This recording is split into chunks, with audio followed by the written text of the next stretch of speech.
Hey everybody, it's John Hope Bryant with a pop call on, the start of the holiday season. I went shopping today with Sir James for Christmas. By the way, John Hope Bryant, entrepreneur and builder of things and organizations and hopefully movements, 40 organizations that I've created from scratch coming up in South Central LA and Compton, California. You might know Operation Hope, which is the largest nonprofit financial literacy organization. You might know Operation Hope, which is the largest nonprofit. Hey, Bishop Dewberry, good to see you coming on board.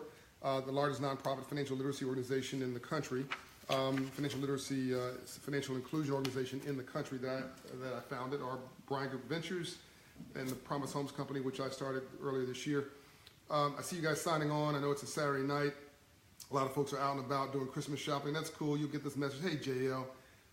Just made a big order from JL, one of our Hope Business in the Box awardees at Operation Hope. I see Johannesburg signing in. Hey, Ted. O'Neill, hello. Merry Christmas to you. I'm going to talk about an interesting topic, or a topic I find interesting that hopefully you'll share with others that you love. Hey, Raleigh, North Carolina signing in. Tiffany, Leon, Durbin signing in from Dayton, Ohio. Bishop Dewberry, a good man. Hey, my man. Really proud of all that you do.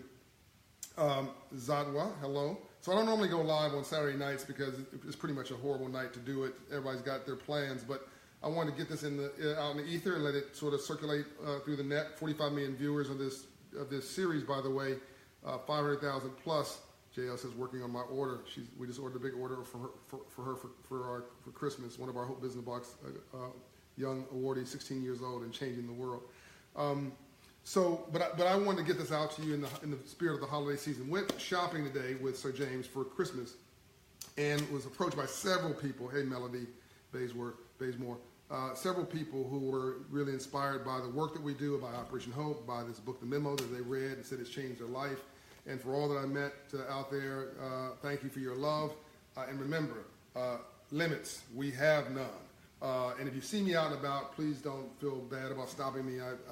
As long as I'm not on a phone call or in the middle of some business, I'm happy to stop and take some time to chat with you, take a photo, or say hello. Okay, let's jump into this topic. The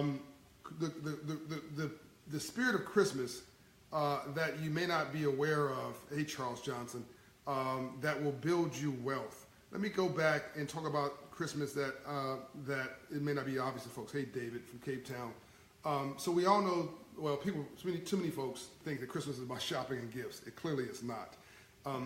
Some people still remember that Christmas is about Jesus, hey, Tanya Collins, and the fact that he gave his life so that we may have life, thus Christmas and Christ. But it's not even, the secret meaning I'm talking about is not even limited to the story of Jesus and Christ. Remember that Jesus, God, his Father, have no self-esteem problems. So you can call him whatever you want. It's all energy. All our energy is his, and we're not human beings having a spiritual experience. We're spiritual beings having a human experience. The 5th chapter of this book, by the way, deals with spiritual wealth. And I'll say this right now. If you have spiritual wealth, you'll never be poor. If you don't have spiritual wealth or inner wealth, all the money in the world will not save you. You really need to read this chapter. Hey, Albert Watkins from Houston. Read this chapter, 5th chapter, over and over and over again of this book. Hey, Melanie. So Jesus is the reason for the season. Hey, Shelley Mills. Here is the topic for the evening. 2,000 years ago, probably 2,000 plus, more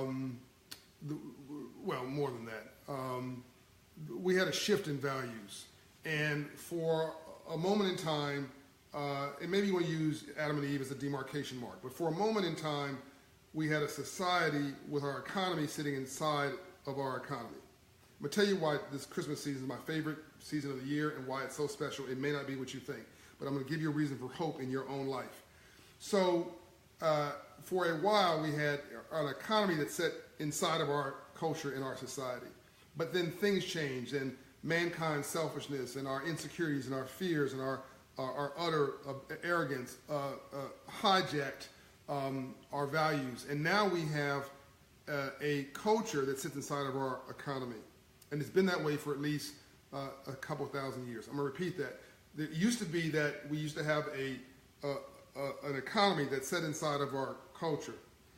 Hey, Eric from Hattiesburg, Mississippi. Now we have a culture that sits inside of our economy. And that is the reason I want you to get the memo and learn how to make this economy work for you and live inside a free enterprise system. Not because I'm endorsing it as the best way to go, although I think free enterprise is not a bad system if you make it work for you and keep it in the borders of some very positive values. Not because I think that actually capitalism and democracy are horrible systems except for every other system. So I'm just telling you how to make the system work for you if you're in the system. Hey, Demetrius. So if you're going to be in the system, if you're being run out of town, get in front of the crowd and make like a parade. If you're going to get run out of town, hey, Lynn, get in front of the crowd and make like a parade. If you're going to be in the system, don't just be good at it. Don't just master it. Control it. Control your own life and reimagine the whole game with you in the pilot seat. So why is this the best season for me? And why do I love it so? Because it is the only season, this is the key here, is the only time of year really where our culture is not completely hijacked. It is the only time of year where for 2 or 3 weeks, it gets stretched sometimes. Hey, Eugene, it gets stretched. Okay, you guys you know what I'm talking about here. It gets stretched sometimes to 3 weeks, but certainly for 2 weeks of the whole year, out of 365 days of the year, there's a couple weeks where we're about love. Let me know if you're feeling me here. We're about love. We're about uplift. We're about positivity. We're about energy. Hey, Anthony Foster from North Carolina. We're about giving, not just receiving. We're about the larger concept of life. Family, culture, arts, joy, reading, reflection, reminders. As we go, Gabriel says, real talk. As we end one year and reset ourselves for the new year with New Year's resolutions and all, we sit back for a moment and we step out of the matrix of our lives and we reposition our minds on something what a friend of mine would call higher consciousness or higher frequencies. We have higher frequency thoughts, and for the other weeks of the year, other than these 2 weeks, we are really operating, and many of us, on low frequencies, not high frequencies. Far too many of us are working on low frequencies, low vibrations, about getting and not giving, about taking. Eric says 100% agreed. About being takers, about all of us, by the way, about getting paid, about getting over, about succeeding, about achievement, about aspiration, about grinding, and unfortunately, sometimes grinding others down. We're so and we may run over somebody and not even know we're running over them. We may trample somebody or insensitive to somebody, and not even know it because we're just so in our groove and so focused on what we want. And this whole society, hey Sean from DC, this whole society, unfortunately, in most parts of the year, is focused on values that are hijacking our culture because during that time we have a culture that sit inside of an economy, and the economy is forcing us to behave in ways that we don't find very positive. But what would happen if you took your economy and reset it inside of your culture? And so the only economy that really matters, the only economic decisions that really matter for these 2 weeks are shopping for others. Hey, Shelley Mills, thank you. I'm proud of you too. Thank you very much, Shelley Mills. When in these times from, let's say, December 15th to January 2nd or 3rd, we have the spirit of giving. We've got this, we're again a higher frequency, a higher vibration, a place where we recognize our spiritual wealth. Well, I'm going to say it again. In an old philosopher once said, we're not human beings having a spiritual experience. We are spiritual beings having a human experience. And one of the reasons that we feel down and depressed a lot of times of the year is that we know we're not in our dharma. We know we're not in our zone. We know we're not in our space. We're not in our lane. We're not where we need to be, where we should be. We're doing what we have to do versus doing what we need to do. We're doing we're living by surviving and not by thriving. Something I make a point constantly in this book. When you're living by surviving and not by thriving, fundamentally you're not living in your true essence, and you're going to be depressed, distressed, overwhelmed, and not feeling joyful. People ask me, am I happy? I say, I'm joyful. What does that mean? You can be happy and joyful. You can be unhappy and joyful. But once you know what joy is, you'll never be unjoyful. So I walk through the world through my year consciously oblivious to most things, because there's a lot of negative energy around us that's trying to hijack your love, hijack your faith, hijack your fear, hijack your joy, because misery loves company. Okay, I'm getting off the topic. Let me get back on this topic of Christmas and why this is such a special time. I believe this is a special time, not just for Christians, but for everybody, because you get because society gives you a pass. Tell me if you agree with this now. Society, your employer, the government, everybody, your in-laws, everybody thinks it's important to be nice. During this time, everybody sort of gets a break. You get off the playing field, you take off your pads, take off your helmet, take off your frown, and it's important during this time to be nice. George Harris says we're operating within a vortex. Do you agree with what I'm saying? Do you understand what I'm saying?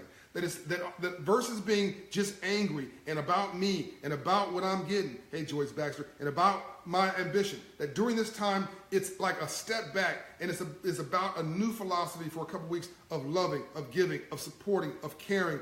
And the gift giving is an example of that. Going shopping for others sets off endorphins, or it should. Sean says, agreed. It should set off endorphins in your head and your spine, your spirit, that are a different kind of endorphins about love and support. So when you move from the left side of your brain, which is analytical, to the right side of your brain, which is about dreaming, caring, it's about creativity, it's about support, you can't help but be more positive.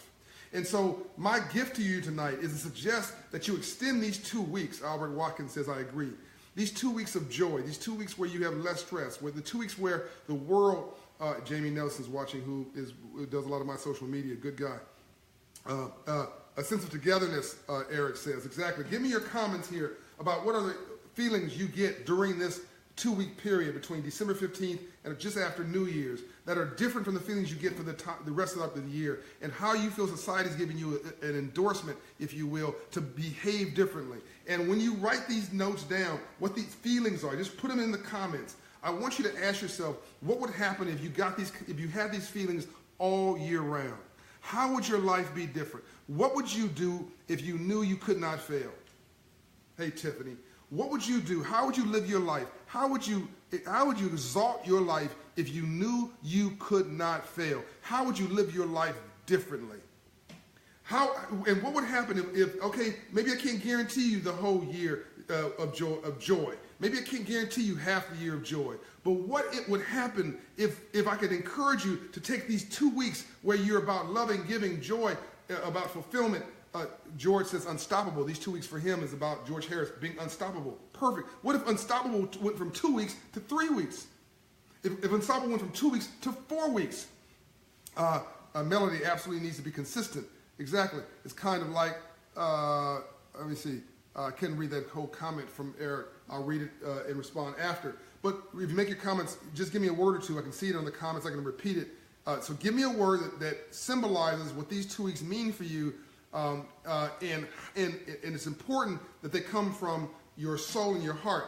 So what would happen if you gave yourself not just 2 weeks of this, but caring and sharing? Ricky Bugs, great. So what if I told you not just thoughts or things, but disease is mostly dis-ease?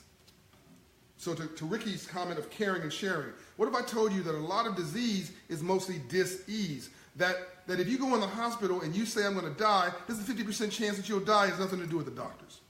If you think if you're going to get fired, there's a good chance you're going to be fired. It has nothing to do with your employer. Because thoughts are things, and whether you believe you can or you believe you can't, you're absolutely right. Whether you believe you can or you believe you can't, you're absolutely right. Remember, limitless, exactly, limits, we have none. George Harris says, if we extended this process of these 2 weeks between December 15th and early January, we would have a limitless mentality. So there's a survey done by Gallup that proved that the best companies in the world have about 15% of highly engaged workers. Gwen says love and giving. Exactly. If you had a desire or a spirit of love and giving, how much different would that affect your energy, your spirit? Tyra says the sky is not the limit. You are the limit. So if you weren't limiting yourself, and if you're about love and caring and giving, how would your life be different? Again, this Gallup survey said that the best companies in the world, the most profitable companies in the world, the happiest companies in the world have 15% of highly engaged workers. These are people who are living their dharma, living in their truth, living in their joy. And that same company has double that amount of highly disengaged workers. These are people who show up for work and basically say, this crap will never happen. Whatever your plan is, Mr. Balls or Mrs. Balls, I'm going to be the thud in your punch bowl. I'm going to be the negative energy in your whole life, and I'm going to make sure that this crap won't happen. You're paying people to destroy your company. And have people, get this, just show up and go on Facebook. They just go, they don't mean you any harm. They're just sort of floating through life. And the Bible says, be hot or be cold, but if you're lukewarm, I'll spat you out. Translation, even God doesn't like mediocrity. Boom. So what would happen if you stopped being mediocre? What would happen if you stopped settling? What would happen if you decided to live your best life? If you decided that not just between December, Yvonne says amen, between December 15th and January 2nd to be happy, but you made a decision that for another week in January you're going to be joyful, and that there's 4 weeks between December and January you're going to be joyful. Joyce says that's so right. What happens if you extend that to February and say, I'm going to be joyful? You just decide, you just make a decision, listen to me now, that no one's going to depress you. No one's going to distress you. No one's going to beat you down. Iris says, be strong. That's right. Be internally strong. Because it's not, let me tell you something. Let me tell you what limitless is. It's not what people call you, is Reverend Cecil Murray in Wisdom here. It's what you answer to that's important. That's in this book. And to answer out of your name is the weakness. But you must, it is not what people call you, it's what you answer to that's important. And never, ever, ever answer out of your name. And to argue with a fool proves there are two. So if I don't like me, I'm not going to like you. Sherry says joyful every day. Exactly. Write this down, folks. Write this down and put it on your wall. Make these your New Year's resolution. Now I want to get a new car. Now I want to get a new house. If you understand wealth, this is a best-selling book, and I don't talk about 401k plans or any kind of investment schemes. This book is a bestseller in budgeting and finance. Does not talk about budgeting and finance. It talks about a mindset. It's about upgrading your software. It's about being limitless. So here's a key to life. Write this down. If I don't like me, I'm not going to like you. If I don't feel good about me, I'm not going to feel good about you. If I don't believe in me, it's hard for me to believe in you. Hey, Michael Scott. If I don't love me, I don't know how to love you. Thank you, Sean, since you just bought the book. If I don't respect me, then it's hard for me to respect you. And here's a big one. If I don't have a purpose in my life, I'm going to make your life a living hell. Because whatever, Bobby says so true. Bobby Jasmine. Because whatever goes around, comes around. So think about the words you've written down here. Hey, Jimmy Craig just bought the book. Thank you. So by the way, money back guarantee. Read the book. You don't like it? Taneda says, real talk. Send it back to my office, and we will send you your money back. Even if you marked it all up, we'll send you your money back guarantee. No questions asked. Send you a check. We'll then donate the book to a local school. I have not had anybody send this book back to me and ask for anything. All I got is notes saying it changed their life, changed the way they think about their life. I just had dental surgery yesterday, and I should be laid out, but because my mental energy and my emotional energy is different, so my body responds accordingly. Yes, I need to take care of myself, but if I had a negative mentality and a defeatist mentality, I'd be laid out on the couch right now with a swollen mouth. But I just had dental surgery yesterday, literally a dentist like stepping into my mouth with a drill, and yet I'm talking to you today as if I had no problem in the world because I decided that I didn't. I decided I'm healthy, and I actually feel better today than I did when I was 20. What about you? That is not because I go to the gym 5 days a week, because I do not. I do work out 15 minutes a day. It is because a friend of mine says that a lot of being healthy physically is about what you put in your mouth. 80% is about what you put in your mouth, and 20% about working out. I would say that spiritual wealth is about you putting your head, your soul, your spirit. We're going to buy the book, Miguel says. You can buy it at Barnes & Nobles and all the other stores, airport stores and whatever, but Amazon is probably the easiest. Online is probably the easiest. Gwen said the memo so far is so good. Good. And Jamie Nelson said, and I also came to work the same day. Jamie works at Operation Hope, said, after dental surgery, I didn't go home. I didn't punk out like a lot of people and say, this is the day off for me. I got dental surgery, so I'm going to go home. No, I came to work actually from the dental office to the job because I love what I do, but also it's setting a standard for everybody else. If I don't show up for work, then neither will they. If I'm punking off, then so will they. Watch how you live your life. It may be the only Bible that anybody else reads. How can you be a role model if you're not a role model? How can kids, what did I say? You hang around 9 broke people, you'll be the 10th. How can you be a role model to others when you're not a role model for yourself? Let me see. Only in the dictionary does the word success come before the word work because it's alphabetical. You've got to live your truth, and you've got to live your truth with both feet. You've got to be passionate about your life. And let me ask you a question as we end 2017 and go into 2018. What are you waiting for? Tomorrow I'll be successful. Tomorrow I'll get a new job. Tomorrow I'll get divorced. Tomorrow I'll get married. Tomorrow I'm going to start my business. Tomorrow, next year. Let me tell you what, tomorrow never comes. Next year never comes. That's just a fallacy. In fact, it doesn't even exist. Yesterday's a memory and doesn't exist. Tomorrow's a promise and hasn't happened. Hey, Kimberly, you're welcome. All you got is this present moment. That's it.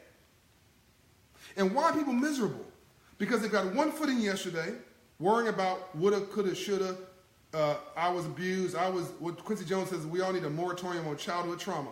I'm not saying it didn't exist. I'm saying you can't do anything about it, but heal from it, let it go, and move on. But if you have one foot back there, then it's like an anchor's holding you back. And you got one foot in the future. I can't be happy because I'm not married. I can't be happy because I don't have a child. I can't be happy because I didn't get a promotion. I can't be happy because of racism. I can't be happy because of police brutality. I can't be happy because I haven't found the one I love. If you don't love yourself, then you can't love anybody else, and no one can love you.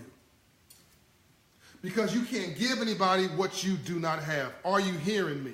This is the church of what's happening now, and what have you done for me lately? If you only have 30% to give, then you're going to get 30% back because whatever goes around comes around. So in order for you to build a better a wall of relationships and power around you, you got to deliver and bring more relationship and power to the party. If you want to be loved, you got to give love. You want to have faith, you got to give faith. You want to be trusted, you got to extend trust. You cannot, if you want to have friends, you got to be a friend. Like I keep saying, and this applies to everything. You cannot discriminate in your brain and integrate in your pocket. You cannot discriminate against somebody in your brain, in your soul. I don't like white people. I don't like black people. I don't like Latinos. I don't like Asians. But then you want your pockets to be filled for money from everybody. It does not work that way. Whatever goes around comes around. Hey, George Harris. So read the 5th chapter of this book during this season, and I want you to read it 4 or 5 times. I'm going to read you a couple sections from this book right now in the 5th chapter. This is the most important chapter, but you won't really understand this fully until you read the whole book. And when you read this 5th chapter, you won't understand it completely until you read it several times. Okay, so let me give it to you a little bit. Spiritual capital is the start of true wealth. Own your power. We're not human beings having a spiritual experience. We are spiritual beings having a human experience. Life is all about energy. Think about everything that is important to you in your life. I'm talking about love, charity, compassion, faith, belief, vulnerability, joy, confidence, self-esteem, empathy, sympathy, and countless other feelings of the heart. But what do most people obsess about? Listen now, think about this at Christmas now. Things, homes, boats, cars, jewelry, clothing, and other things that blow away with the winds of time. Rodney says he's ordered the memo. Fantastic. Let me know what you think about it, Rodney. Put a review online. And this is precisely why most people are, well, miserable. Most people are looking for love in all the wrong places, in things. If you want to get rich, then fine. Focus your energy on things. That's what we do most of the year, focusing on things. I don't get money. I don't get rich focusing on things. I've never done anything for money, just so you know. My man Quincy Jones, who I'll see in a few days, staying at his house. Quincy Jones, worth $500 million, who created Michael Jackson and created Oprah Winfrey and founded Will Smith and just an icon, more Grammy nominations than anybody, said he's never written one song for money. But what do you hear a lot of these rap and gangster rap guys, and even people in professional sports today? Why you want to be in professional sports? I want to get paid. I want to get rich. Why you want to be a rap star? I want to get rich. Listen to the songs. It's all about they're calling women B's and H's and talking about Mercedes and Rolls Royces and not talking about the love and the music. It's not, and that stuff won't last. It's like the winds of time. You're rearranging the deck chairs in the Titanic and you'll never be happy. In fact, in your happiness will be short-lived. You'll never actually have joy because you're looking for love in all the wrong places. Hey, Sherry from Georgia. So back to this. I'm trying to talk to you about real wealth and extending this spirit of the season into weeks and then months and then to a point where it is fulfilling encompassing your whole life for the whole year. And once you do that, no one can hurt you because the only person who can truly hurt you is you. No one can love you more precisely and brilliantly and hurt you more perfectly than you can. If you want to get rich, then fine, focus everything on things. But if you want to gain wealth, true wealth, then learn to think differently. Which I talk about first in rule number 2. Ambassador Andrew Young told me real wealth comes from how you think, not what you obsess about. Real wealth is about a certain view of the world, a perspective, a certain view of yourself. Okay, now, real talk. Hey, Tyra. A certain view of yourself. There is a difference between being broke and being poor. This is my quote. Being broke is a temporary economic condition, but being poor is a disabling frame of mind, a depressed condition of your spirit, and you must vow to never, ever, ever to be broken again. So again, if you have inner wealth, you'll never be poor. But if you don't have inner wealth, all the money in the world cannot save you. Did you get that? True poverty has little to do with money. To be clear, I'm not talking about sustenance poverty. Okay, I start going, I don't want to get too deep into the book. I want you to read that. I want to just give you a couple high points to deal with this spiritual wealth message. Okay, getting out of your own way. This is the essence of this message tonight. Are you guys enjoying this, by the way? Okay, I'm not wasting your time, hopefully. I'm talking about being limitless and about extending this reason for the season and this feeling to all parts of your life. Let me know that you're with me here, that this is not a waste of your time, so I can continue. Got a couple of thumbs up here. Okay, it seems like we're okay. All right, okay, good. All right, then I didn't want to waste your time. We'll continue here. I won't waste too much of your time. We're in this 27 minutes. We're going to do another 5 or 10 minutes or so. Getting out of your own way. My friend Quincy Jones says we are all terminals for a higher power. Okay, great. See some hearts and some thumbs up there, so thanks. We're all terminals for a higher power. In fact, the entire purpose of life just might be becoming transparent to God's will, about learning to get out of your own way. Woo! Truth be told, I spend my entire day trying to get out of my own way. Did you hear that? That's me talking here. I spend my entire day, every day, trying to get out of my own way. Do I wake up some days feeling insecure? Yes. Do I wake up sometimes feeling alone? Yes. Do I wake up sometimes feeling shallow? Yes. Do I wake up sometimes feeling like a failure? Yes. Do I wake up sometimes and not feeling like a success? Yes. How often does that happen? Really, every single day. Okay? It used to be my whole day. It used to be my whole year. Now it's seconds. Now it's just a moment, a tinge, and then you get over it. And so you got to then. So as I put in Love Leadership, that all courage is your faith reaching through your fear, displaying itself as action in your life. Write that down. That your all courage is from Love Leadership, my book Love Leadership, another bestseller, is your faith reaching through your fear, displaying itself as action in your life. You do not have to feel ashamed if you feel fear. That is normal. If you feel insecure, that is normal. If you feel that you have limits, that is normal. But as Benjamin Mays once said, Dr. King's mentor, he once said that the real sin is not failure, it's low aim. I want you to aim high. Hey, Terry Wells, that's right. Aim high. And then fall forward. If you're going to fall forward. But you got to aim high. It takes just as much energy to succeed small as it does to succeed big. To fail big as it does to fail small. So why don't you try to aim at succeeding big, and if you happen to fail big, do it with a splash, or don't do it at all. No one needs mediocrity, not even you. So my whole thing every day is trying to get out of my own way. It's just trying to get around my fears, insecurities, my limitations, all the negative thought processes that's swirling all around you. It's about getting out of your own way. All right. So this is in chapter 5. So what is the problem? Ourselves, me, you, us. Craig says this is life-changing.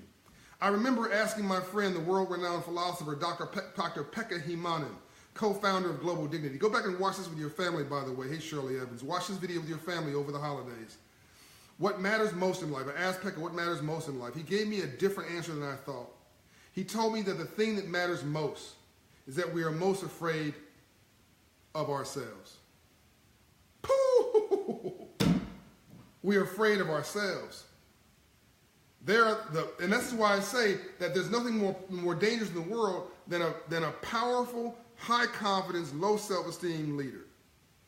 In a powerful position, not because they're smart, high confidence, so they have abilities and intellect, but low self-esteem. They don't feel good about themselves, individual, which means they're going to try to step on your head to elevate themselves. That means they're operating out of fear and not out of love. That means they see you as a threat, not as a brother or sister in the movement. I spend half of my time with so-called leaders decreasing me and increasing them because they feel inferior about themselves. It has nothing to do with me. I'm not going to let somebody else's insecurity, somebody else's fear to damage my view of me or to even damage my view of them because they can't help themselves. They're miserable. And I don't plan on letting misery joining misery as company. Misery loves company. I don't plan on joining. I'm an eagle, and I don't hang around buzzards and turkeys. What about you? We are afraid of ourselves. There are the public parts of us that we hold up to the world to view. For example, our Facebook profile pages and our Instagram feeds. Am I getting too personal here now? And then there are the private parts that we are on some level ashamed of or afraid to show the world for fear of being judged, of being found out. Come on now. The first narrative, okay, you guys appreciate that. The first narrative, the public part of ourselves, is broadcast and shared with the world through something we call our personality. The word personality comes from the Latin root word persona, or to perform. Hold on now. So your personality is your performance you're putting on for the world. Am I getting too personal? Am I getting too deep here? Is the memo cutting a bit too close? Let's have some real talk conversation here now. Our personality is the performance we put on for the world. It is not necessarily fraudulent or dishonest, but it might just be a vehicle to keep everyone at a distance from our true private selves. Call it self-preservation. Again, surviving, not thriving. In the case of some, the public persona is a full-on replacement of the true self because we believe it looks better. Hoo-hoo! Because we believe our personality looks better than our true self. Sadly, this is the beginning of all bad things in our lives. With our public self, we get to be perfect only twice. Listen now, this is deep. We only get perfect only twice. When we are born and when we meet somebody for the first time. And so we often subcontract our true selves to caricatures that we believe are more interesting than our realities. Is this getting too deep? Hey Kendra. Touched up social media photos all too often show a better side of us than what actually exists, and so we claim the better look as our own. Boom. Do I need to reread that? This is from the memo. This is the book that I wrote. Shirley says, go deep. I'm going to repeat that. Touched up social media photos. Nobody puts the most horrible version of their photo on Facebook. They put the best photo on Facebook, and some people put touched up photos that look nothing like themselves.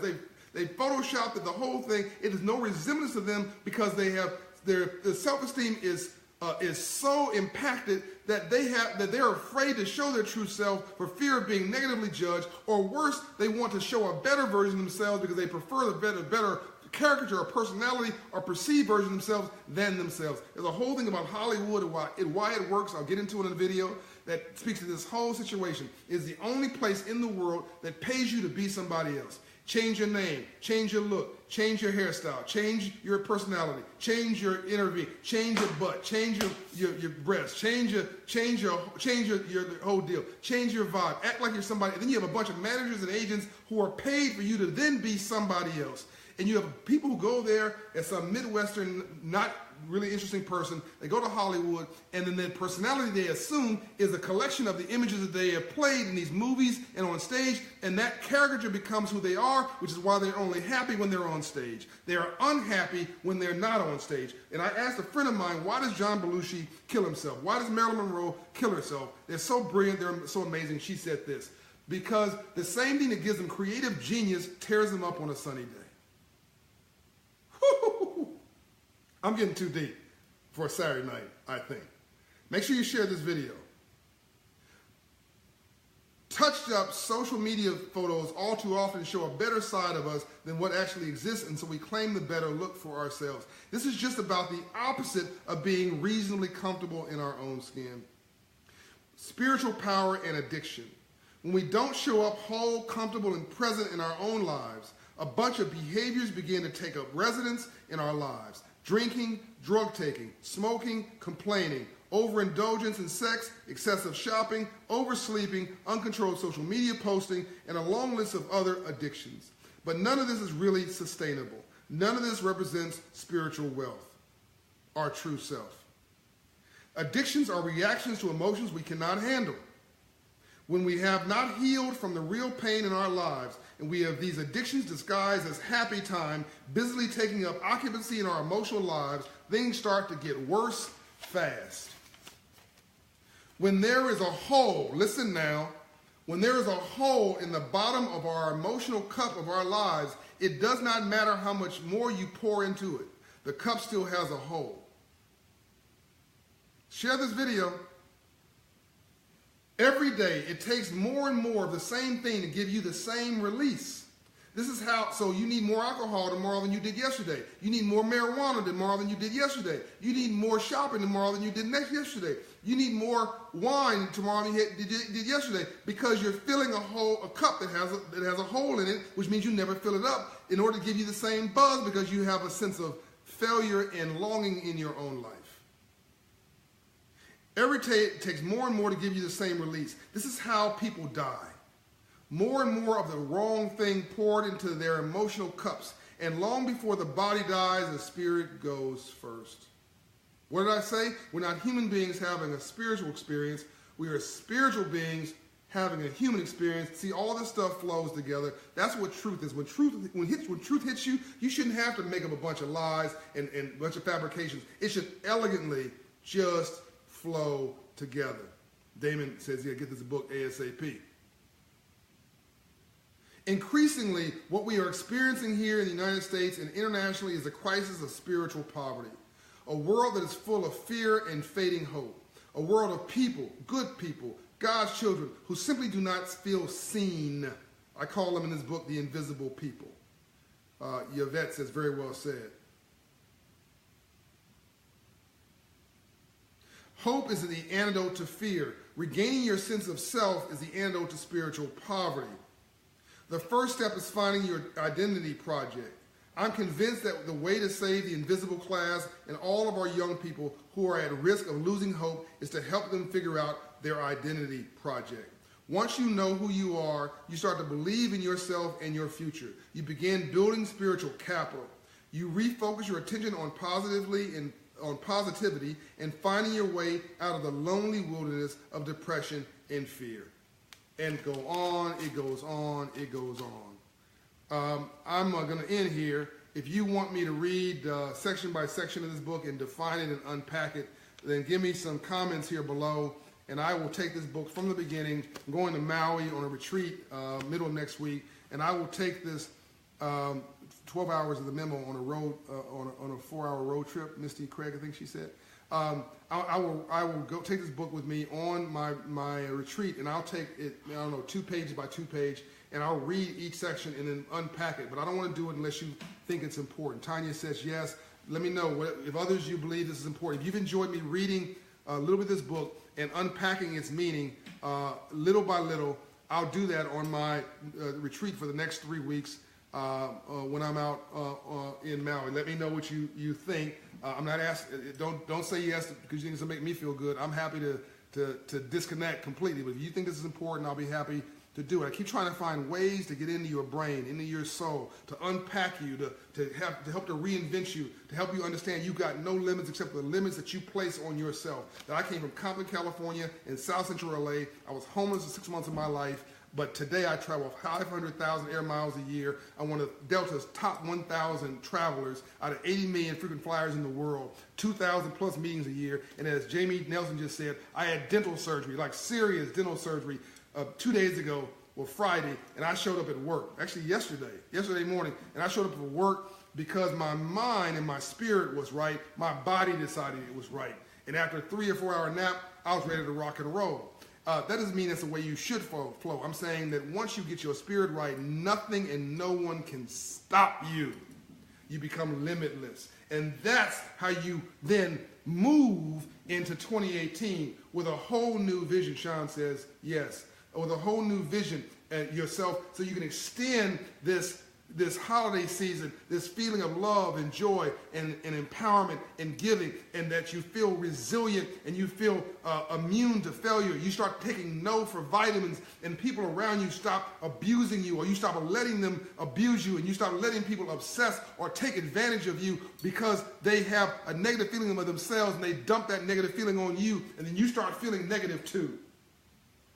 I want you to take your damn life back. Starting right now. I'm out, unbossed and unbiased, coming to you straight and no chaser from Atlanta, Georgia. This is John Hope Bryant. This is the reason for the season. It's God's love. It's unlimited possibilities. It's sharing all of your gifts with all that are around you, because you need to watch how you live your life. It may be the only Bible that anybody else reads. If you can't do it for yourself, do it for your loved ones, do it for your mate, do it for your children, do it for generations yet unborn. You don't get another time to do this. There is no second chances. There's no retakes. That you were older today than you were when you started watching this video. You don't go back. You can only be present so that you can go forward. And this moment creates the next moment. Hear me? This moment creates the next moment. So what are you doing? What are you doing? What are you doing? What are you doing with this moment? I love you. I'm out. Share this video.